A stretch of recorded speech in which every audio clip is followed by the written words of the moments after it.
Welcome back, everybody. Matt and Brad here on this weekend. So I finally got to go see the movie Fall. It came out, I think, last week or the week before. I saw the trailer about a month ago. Looked interesting. Reminded me of the movie 127 Hours, the one with James Franco, directed by Danny Boyle. Where Aaron Ralston goes on a walk in the desert, in the canyons, and falls between two rocks, boulders, and then this rock comes on his arm, and he can't get out, doesn't have a phone, doesn't have any friends around, nobody knows where he is.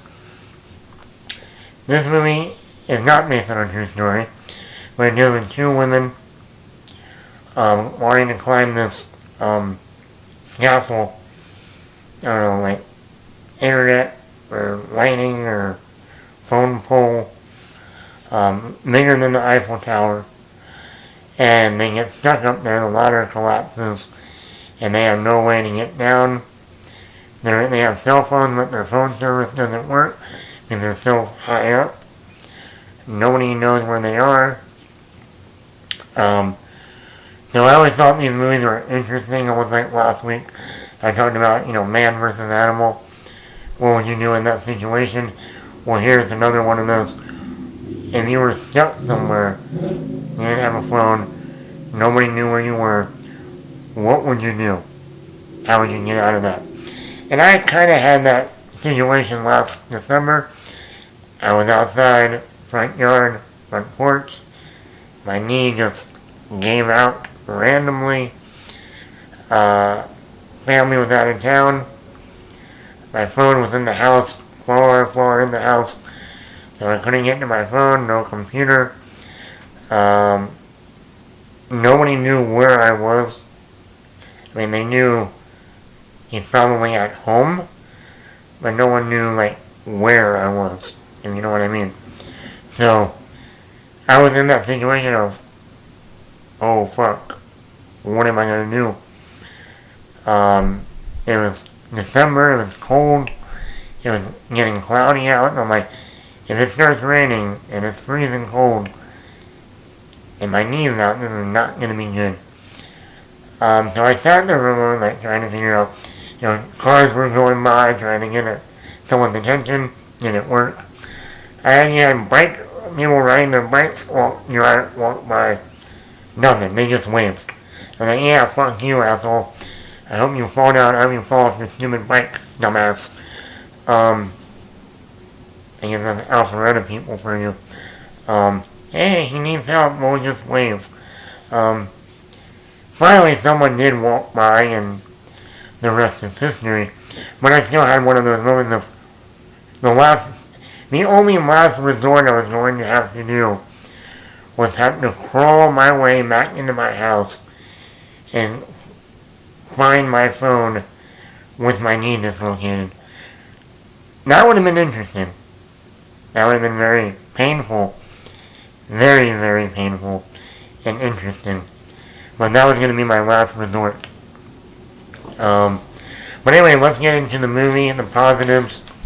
Like I said, I enjoyed this movie. I thought it was very suspenseful, a lot of tension.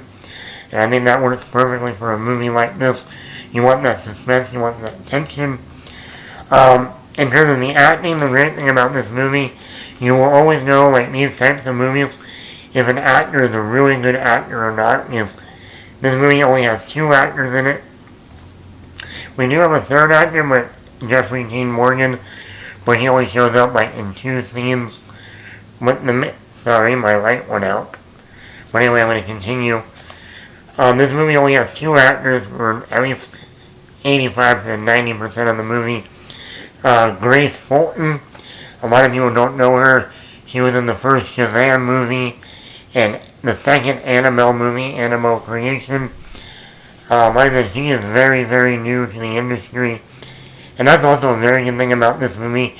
You want actors that you really don't know, so that way it feels more real. You almost feel like these are real people going through this. That way you're like, wait a minute, what if that was me? And I thought Grace Fulton did a very good job. She is definitely showing her acting talent.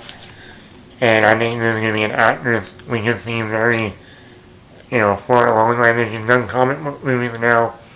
She's going to be in Shazam 2, having a bigger role in that movie. She did Animal Creation, a horror film. Now she's doing a survival movie, if you want to call it that. So she's, doing different genres. And she was very good in this movie. She brought some humor, she's more of the emotional core of the movie.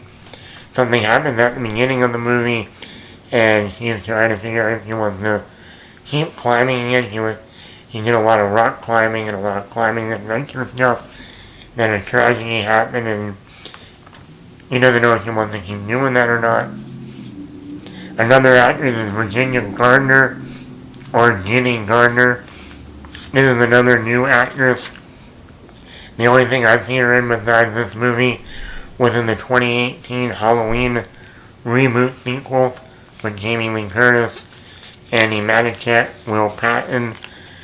She only had a small role in that movie, but she was definitely a standout in that film. And here it's no different. She's full of energy, full of, she's fun, funny, athletic. And between Grace Fulton and Virginia, their chemistry and their opposite, how they view things after a tragedy is very interesting. But overall, both of those actors did a great job. I mean, for, like I said, almost an hour and 45-minute movie, they hold 90% of the movie as just them. So, they hold your attention for just two actresses on screen most of the time. The script is very tight. I like them. That's the other thing. These scripts are tight. Like in an hour and 40-minute movie. We're not looking for a 2-hour movie here. It keeps everything tight. The first 5-10 minutes, you get kind of the backstory, the issues. Then we get into the main, incident. And then from there it's about, okay, how are these two women going to get off this giant tower thing? Phone tower, if you want to call it that. And I liked how, just like in 127 hours, you're in one location that's very small area. And as a director, Scott Mann, which I've never heard of, this is an original script, this is like his first directing debut, he figured out a way to make the shots very interesting and very appealing for almost an hour and 45 minutes. It keeps your attention so you're not like bored and like, oh man, when is this movie going to be over? Also, the cinematography, and I like how the script also has some twists and turns in it, so it really kept you on your toes. This movie had a lot of tension, like I said, suspense. There's a lot of nerve-wracking moments. They're like, no, no, no, no, no. Not in a horror way, but more like, don't do that, don't fall. Hey, the movie's called Fall. And I really like cinematography. A lot of the shots from like the background with the sky, sunsets, sunrises, looking over the desert area. Really well shot movie for a low budget movie. Also the CGI. I can honestly tell you, I could not tell you what part of the movie was green screen and what was, on location, because the CGI, if there was any, was so seamless with this low budget film.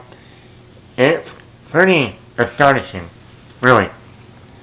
Pacing, like I said, this movie's like about an hour and 40 before credits. I think it holds its own. I never felt bored. I never was like, what time is it? How much longer is this movie? It keeps the pace going. And like there's a lot of suspense and a few twists and turns that keep you engaged in the film. And like I said, this director, Scott Mann, never heard of him, never seen any of his other work. And I think for a first-time director, he did a very good job. Like I said, the main job of the director is to direct your actors, and I think he did a very good job with two actors that are still getting into the business. So, those are my positives. And then we have a tragedy at the very beginning of the movie, and one of our characters goes through this 51 weeks of depression, drinking alcohol, drunk all the time, taking pills, and then all of a sudden her friend shows up, and the very next day she's like, okay, let's go. And I'm like, that was a quick turnaround. For almost a whole year you've been in this depressed, alcoholic, drug-induced, depression, and now you're like, okay, let's go, my friend shows up.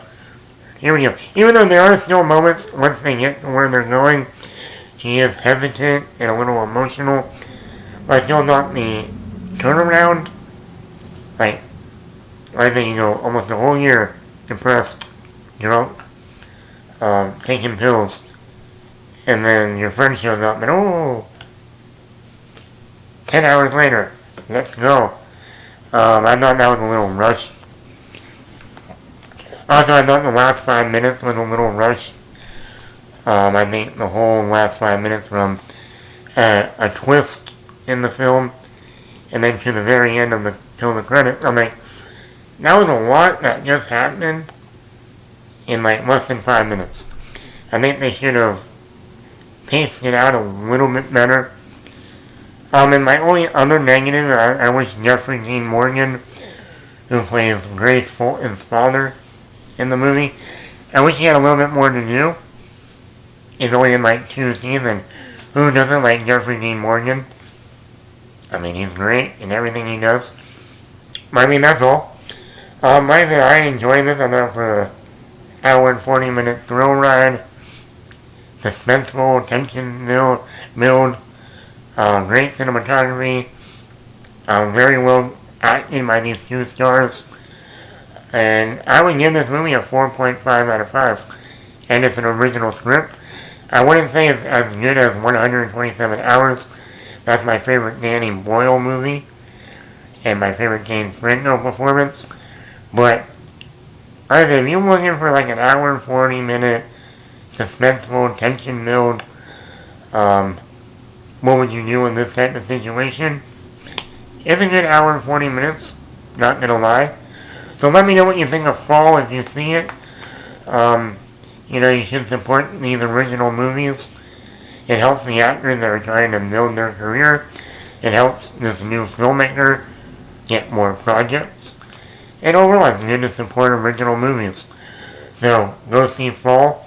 I don't think you'll be disappointed.